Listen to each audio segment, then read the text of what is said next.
Magandang gabi po sa ating lahat. Patuloy po natin monitor ang low pressure area dito po sa silangan ng Visayas sa labas ng Philippine Area of Responsibility habang patuloy naman lumalayo itong si Typhoon with international name na Koino na dati si Jenny dito po sa may southern portion na po ng Hong Kong and Macau dito sa may southern portion of China at patuloy na nakaka-apekto doon. Samantala itong low pressure area na nasa labas ng ating PAR as of 3 in the afternoon ay nasa higit 1,500 kilometers po sa silangan ng Visayas. Base sa ating analysis, mababa ang chance na itong low pressure area ay maging isang bagyo sa susunod po na 48 hours. So ibig sabihin bukas at sa Tuesday, asahan pa rin po na magiging low pressure area ito. Subalit either bukas or sa Tuesday din, papasok itong low pressure area dito po sa may silangan ng Visayas at yung trough o yung low or yung extension nitong low pressure area ay siyang nakaka-apekto na po dito sa silangang bahagi ng Mindanao. At habang lumalapit itong low pressure area, ilang pang bahagi ng Mindanao and Visayas ang magkakaroon ng mga paulan dahil mismo dun sa low pressure area.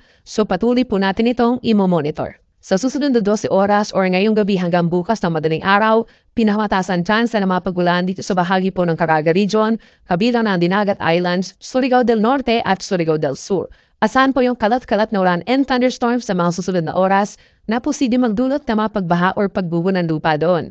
Basta rin sa ating latest satellite animation, ilang pang bahagi po ng Mindanao ang epektado ng trough nitong low pressure area. So asahan din yung mga pag-uulan sa mga susunod na oras, nagtatagal po ito ng 2 hanggang 3 oras. Ilang bahagi pa po ng Luzon and Visayas, bahagyang maulap hanggang maulap ang kalangitan hanggang bukas ng madaling araw. Meron tayong chance na mga localized or mga isolated thunderstorms lamang po.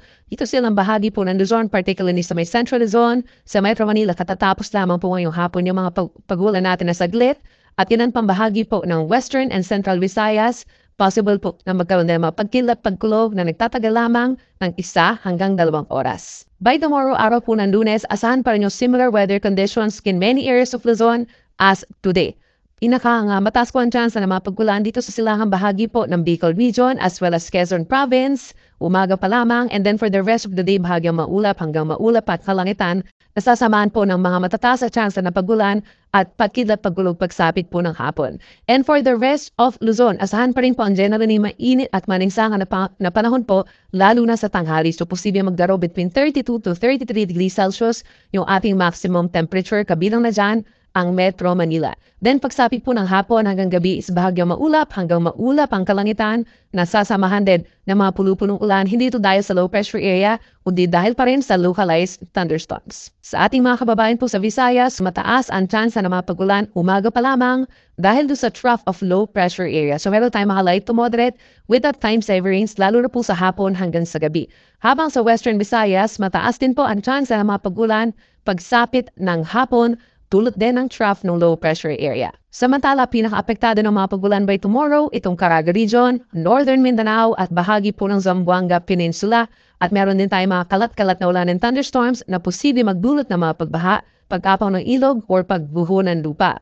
Other areas ng Mindanao such as Bangsamoro Region, mataas din po ang chance na mapagulan pagsapit ng hapon, ganyan sa Soc-Safgen at sa Davao Regions, ugaliin din po na magdala ng payo. Sa susunod po na 2 araw or habang sa paglapit nitong low pressure area, wala naman tayong inaasahang pagtataas ng gale warning or babala sa matataas na mga pag-alon. Kapag meron tayong mga thunderstorms, possible po yung hanggang 2 metrong taas ng mga pag-alon. At aasahan po natin for the middle of this week ay posible magkaroon po ng matataas na alon dito sa norte dahil po doon sa tinatawag natin na northeasterly wind flow o yung hangin galing sa hilagang silangan.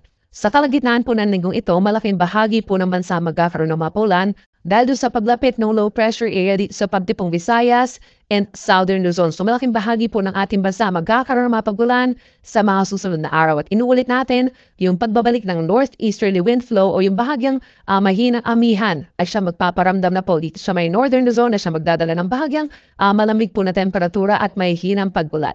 So for Metro Manila, asahan pa rin po by Tuesday ang bahagyang maulap hanggang maulap na kalangitan.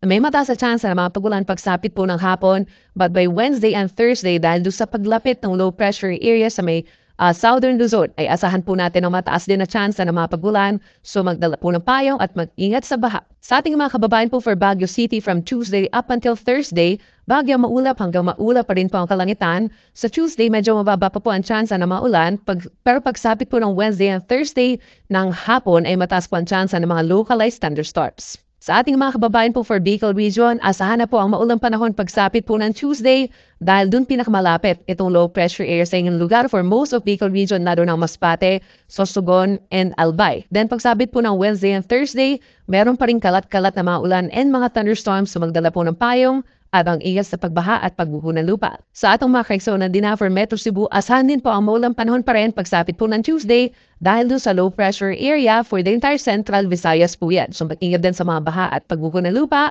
Mostly cloudy skies pagsapit ng Wednesday, meron pa rin mga pag-ulan pagsapit po ng umaga hanggat tanghali, and then pagsapit ng Thursday, mas bubuti na po ang panahon maliban na lamang sa mga isolated thunderstorms. Over Metro Davao and the entire Davao region na rin po, no? Bagyang maulap hanggang maulap na kalangitan ang iiral sa susunod na 3 araw, pero mataas din po ang chance na mapagulan pagsapit po ng hapon hanggang sa gabi at sasamahan din ng mainit at tanghali hanggang 33 degrees Celsius.